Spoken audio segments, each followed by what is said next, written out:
बहराइच के महाराजगंज बाजार इलाके में हिंसा के बाद एक्शन जारी है। आज महाराजगंज इलाके में प्रशासन बुलडोजर की कार्रवाई कर सकता है और सरकारी जमीन पर अवैध निर्माण को लेकर पीडब्ल्यूडी विभाग ने पहले ही 23 मकानों को नोटिस दिया है। इसके लिए प्रशासन ने 3 दिन का वक्त दिया था, जिसकी डेडलाइन अब खत्म हो चुकी है। ऐसे में आज किसी भी वक्त बुलडोजर एक्शन हो सकता है। वहीं बुलडोजर एक्शन से पहले लोगों ने दुकान और मकान खाली करने शुरू कर दिए हैं। यहां तक कि कुछ लोगों ने घरों में अवैध निर्माण को भी तोड़ना शुरू कर दिया है। इसकी बड़ी वजह पीडब्ल्यूडी का वो आदेश है जिसमें कहा गया है कि अगर प्रशासन अवैध निर्माण हटाएगा तो उसकी वसूली मकान मालिक से होगी।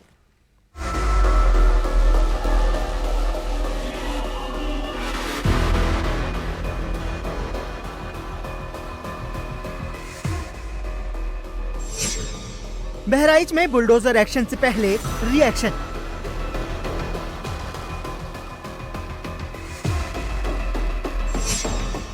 हमीद के घर का सामान हटा, घर के अंदर क्या क्या मिला।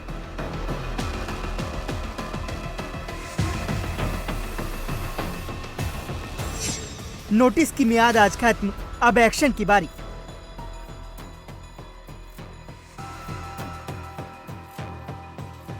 बहराइच में हिंसा के बाद अब दंगाइयों के अवैध निर्माण पर बुलडोजर की कार्रवाई आज किसी भी वक्त शुरू हो सकती है। पीडब्ल्यूडी विभाग की तरफ से दी गई 3 दिनों की मियाद खत्म हो चुकी है। ऐसे में पीडब्ल्यूडी विभाग का बुलडोजर कभी भी बहराइच के महाराजगंज बाजार में गरजना शुरू कर सकता है। पीडब्ल्यूडी ने अपने नोटिस में साफ कहा है कि अगर लोगों ने अवैध निर्माण खुद नहीं गिराया तो प्रशासन गिराने के बाद वसूली करेगा। यही वजह है कि पीडब्ल्यूडी के नोटिस के बाद कुछ लोगों ने अपने घर के ऊपर बने अवैध निर्माण को खुद ही तोड़ना शुरू कर दिया। बहराइच दंगों के बाद पीडब्ल्यूडी विभाग ने महाराजगंज बाजार के 23 घरों में नोटिस जारी किया था।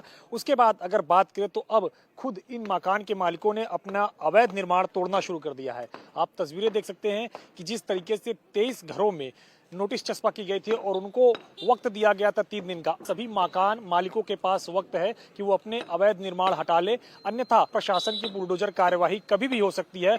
और ऐसी स्थिति में जो बुलडोजर कार्यवाही का खर्च आएगा उससे खुद मकान मालिक को वहन करना होगा। सुबह की अगर बात करें तो तमाम सारे जो दुकानदार थे वो अपनी दुकान खाली कर रहे थे। अभी भी देखिए सामान ले जाने का काम जारी है। तमाम सारे जो दुकानदार हैं वो अपनी दुकान को खाली करके सामान ले जा रहे हैं। और इसके साथ साथ जो सामने मस्जिद थी, मस्जिद के पास की जितनी भी दुकानें हैं उसे खाली कर ली गई है। और सुबह खुद मस्जिद के जो मौलवी हैं उन्होंने इस बात को कहा था कि वो अपने अवैध निर्माण को स्वयं तोड़ेंगे।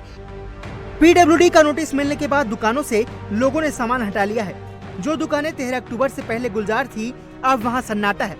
महाराजगंज बाजार में बनी अवैध दुकानें खाली हो गई हैं, लेकिन ज्यादातर लोगों ने अभी तक अवैध निर्माण को नहीं हटाया है।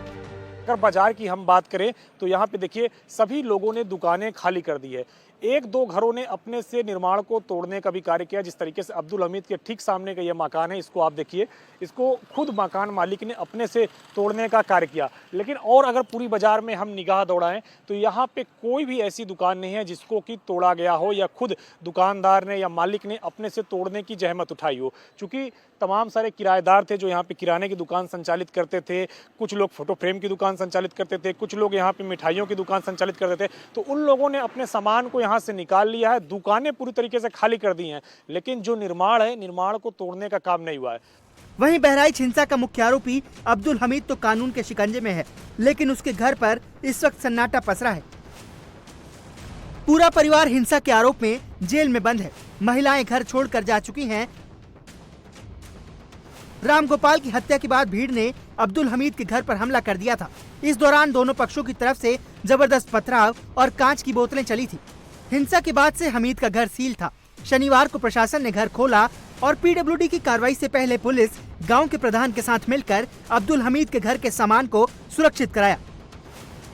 अब्दुल हमीद के घर कोई भी व्यक्ति नहीं पहुंचा है घर खाली करने के लिए, तो पुलिस प्रशासन यहाँ पे पहुंची हुई है और उसके जितने सामान बाहर बिखरे हुए थे उसको अंदर करवा के सुरक्षित करवा रही है। देखिए बाकायदा यहाँ पे पुलिस इंस्पेक्टर हैं, वो वीडियो भी बनवा रहे हैं और खुद जो है यहाँ पे मौके पर मौजूद हैं अपने थाने की फोर्सेस के साथ। और जितना सामान अब्दुल हमीद के घर के बाहर बिखरा था, यानी कि 13 तारीख को जिस दिन घटना घटी थी उस दिन यहाँ पे तोड़फोड़ की गई थी। और जब तोड़फोड़ हुआ तो उसके बाद कई सारे सामान बाहर बिखरे हुए थे। तो लिहाजा अब पीडब्ल्यूडी विभाग ने नोटिस लगाया हुआ है। तो पीडब्ल्यूडी विभाग ने जो नोटिस लगाया हुआ है उसके बाद जो अवैध निर्माण की तोड़फोड़ की कार्रवाई होनी है, उसके पहले जो सामान अब्दुल हमीद का बाहर बिखरा हुआ था उसको अब पुलिस प्रशासन सुरक्षित करवा रहा है। वहीं पीडब्ल्यूडी के बुलडोजर एक्शन के नोटिस को अब्दुल हामिद के वकील कालिम हाशमी अवैध बता रहे हैं। हाशमी पुलिस पर आरोप लगा रहे हैं कि आरोपी जेल में है, फिर भी प्रशासन उसके घर को गिराना चाहता है। नोटिस अभी ये जानबूझकर प्रताड़ित करने के लिए किया जा रहा है जिला प्रशासन के द्वारा। इस मामले में बहुत महत्वपूर्ण मामला ये है कि 3 दिन का जो समय दिया गया है, जब एक्यूज जेल में हैं, सब जान रहे हैं, तो एक्यूज को सर्व करवाना चाहिए था।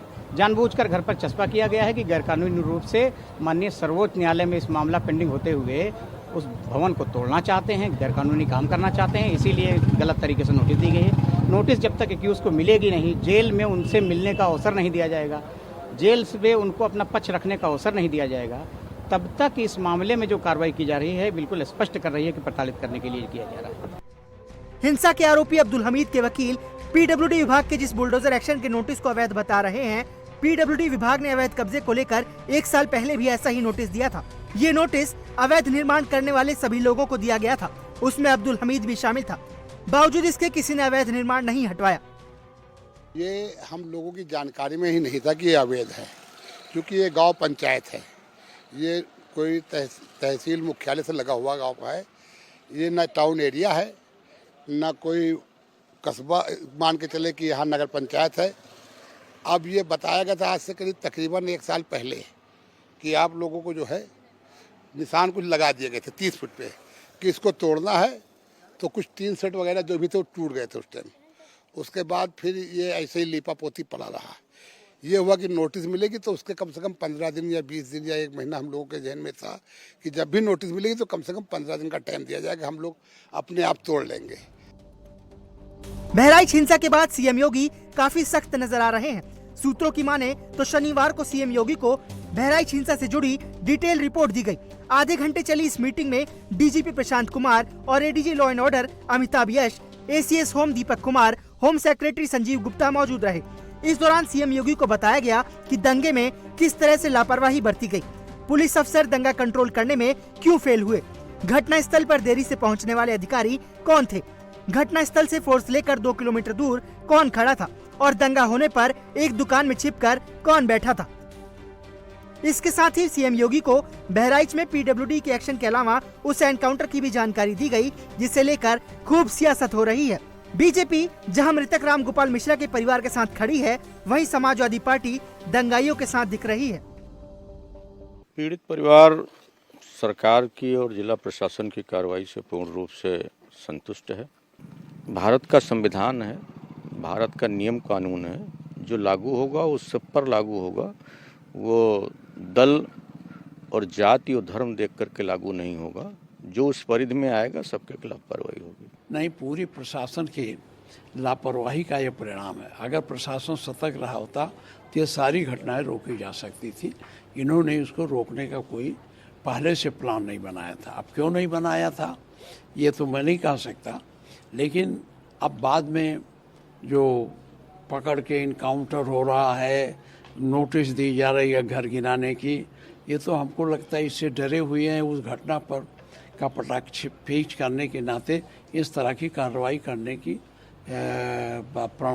प्रक्रिया डीएम ने चालू की है।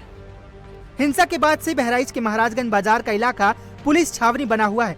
किसी भी बाहरी की महाराजगंज में एंट्री पर रोक है। शनिवार को यूपी विधानसभा में नेता प्रतिपक्ष माता प्रसाद पांडे बहराइच जाना चाहते थे, लेकिन उन्हें प्रशासन ने जाने नहीं दिया। वहीं जमीयत उलमा हिंद का एक डेलीगेशन भी बहराइच जाने के लिए दिल्ली से लखनऊ पहुंचा था, लेकिन पुलिस ने उन्हें एयरपोर्ट पर ही हिरासत में ले लिया।